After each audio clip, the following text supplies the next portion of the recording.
శ్రీమాత్రే నమః. ఈరోజు ఆణిముత్యం. ఓ చిన్ని కథ. కలిసుంటే కలదు సుఖం. కలిసుంటే కలదు సుఖం. మంచి విషయాలను స్త్రీలు కొన్ని మంచి విషయాలు తెలుసుకోగలుగుతారు.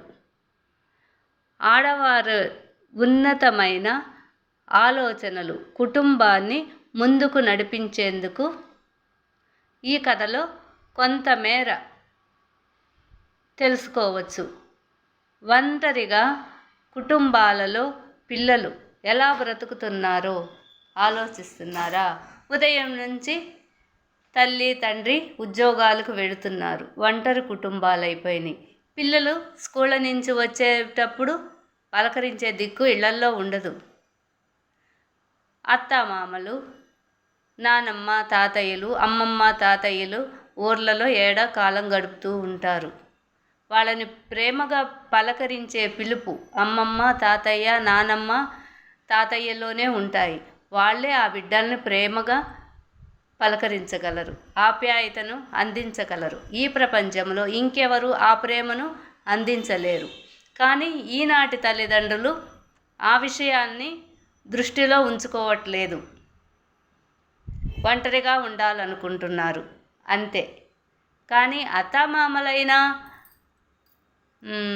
కోడళ్లను వాళ్ళ ఇష్టాలకు కొంచెం వదిలేయాలి. వాళ్ళకి ఫ్రీగా ఇస్తే వాళ్ళ మనస్తత్వాన్ని తెలుసుకొని అమ్మ ఇలా కాదు అలా అని చెప్తే ఆలోచించుకునే యువత ఈ రోజుల్లో ఉన్నారు.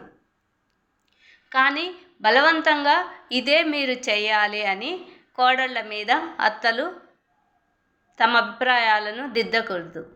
తన కూతురు కాపురం ఎలా సంతోషంగా ఉంటే బాగుంటుందో అని ఆలోచించే అత్తగారు తన కోడల పట్ల కూడా అలాంటి అభిప్రాయాలతో ఉంటే కుటుంబాలు సవ్యంగా సాగుతాయి. ఉమ్మడి కుటుంబ వ్యవస్థ ఉన్నతంగా ఉండాలంటే ఒకటే మార్గం.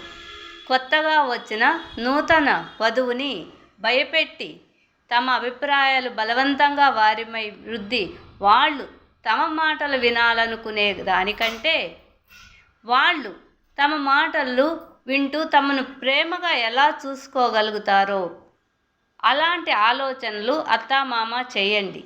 కుటుంబ వ్యవస్థ నిలుస్తుంది. అమ్మాయిని కోడలుగా తెచ్చుకున్నప్పటి నుంచి అత్తగారు వాళ్ళని ఏ విధంగా అవమానించాలో కొన్ని కుటుంబాల్లో అలా అవమానిస్తున్నారు. కానీ అందరికన్నా ఆ తల్లి తండ్రి, అమ్మాయి తల్లి తండ్రి ఎంత ప్రేమతో ఉంటారో తమ బిడ్డ కుటుంబం బాగా ఉండాలని, తరతరాలు సుఖ సంతోషాలతో ఉండాలని ఆ అత్తామామ తప్పక కోరుకుంటారు. తెలిసి తెలియని తనంతో, మూర్ఖత్వంతో, అజ్ఞానంతో ఉండేవాళ్ళు ఉంటారు. కానీ అందరూ తమ బిడ్డ సంతోషాన్నే చూస్తారు. అలాంటి వారిని ఆ అమ్మాయికి దూరం చెయ్యకండి. మీరెలా మీ బిడ్డకు దగ్గర ఉండాలనుకుంటారో ఆ అమ్మా నాన్న కూడా ఆ బిడ్డకి దగ్గరగా ఉండాలనుకోండి.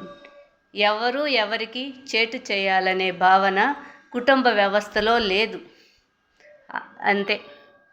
కానీ ఈరోజు కలిసి ఉంటే కలదు సుఖం కథ. ఒంటరిగా కుటుంబాలలో జీవిస్తూ ఉద్యోగాలు చేసుకునే ఆడవారు ఎంత టెన్షన్ అనుభవిస్తున్నారో నేను చూస్తూ ఉన్నాను. వారి ఇంటికి వచ్చేటప్పటికి వాళ్ళ పనులు వాళ్ళు చేసుకోవాలి, పిల్లల్ని చూసుకోవాలి, వంట చేయాలి. మగవాళ్ళ సాయం ఉండదు. మగవాళ్ళు సాయం భర్త సాయం ఉన్న ఆడవాళ్ళు సంతోషంగానే ఉంటున్నారు. కానీ ఇంటికి వచ్చినప్పుడు అమ్మమ్మ కానీ తాతయ్య కానీ వాళ్ళకి కొంచెం సాయం చేస్తే వాళ్ళు సంతోషంగా ఉద్యోగాలు చేయగలుగుతారు. ఉద్యోగం చేస్తేనే ఈ రోజుల్లో కుటుంబం పిల్లల అవసరాలు, కుటుంబానికి కావాల్సిన అవసరాలు అన్నీ డబ్బుతోనే ముడిపడి ఉన్నాయి కదా. ఉద్యోగాలు చేస్తేనే ధనం అనేది వస్తుంది. కాబట్టి ఈ కుటుంబాలు ఇప్పుడు ఉండే రెంట్లల్లో జీవితాలు రెంట్లు కట్టుకొని ఇళ్లల్లో ఉండే కావాల్సిన అవసరాలను తీర్చుకోవాలంటే జబ్బు చాలట్లేదు. పెద్దవాళ్ళు వెనక ఉండి పెట్టే కుటుంబాలు బాగానే ఉంటున్నాయి. మధ్యతరగతి కుటుంబం వాళ్ళ పరిస్థితి వాళ్ళకే అర్థమవుతుంది అంతే. కానీ ఈరోజు నేను ఇలా మీకు చెబుతున్నానంటే, కలిసి ఉంటే కలదు సుఖం కథను అందరూ ఆదరించండి. ఆ విషయం వాటిలో ఉండే విషయాలు మీకు నచ్చితే సబ్స్క్రైబ్ చేయండి, షేర్ చేయండి, లైక్ చేయండి. కథను మటుకు అందరూ ఆదరించండి. వినండి, ముందు కథని వినండి ప్లీజ్. అక్షరాల ఆణిముత్యాలను సబ్స్క్రైబ్ చేయండి, షేర్ చేయండి, లైక్ చేయండి. మొదటి భాగం చెప్పాను, రెండో భాగం ఈరోజు చెప్తాను. కలిసి ఉంటే కలది సుఖం.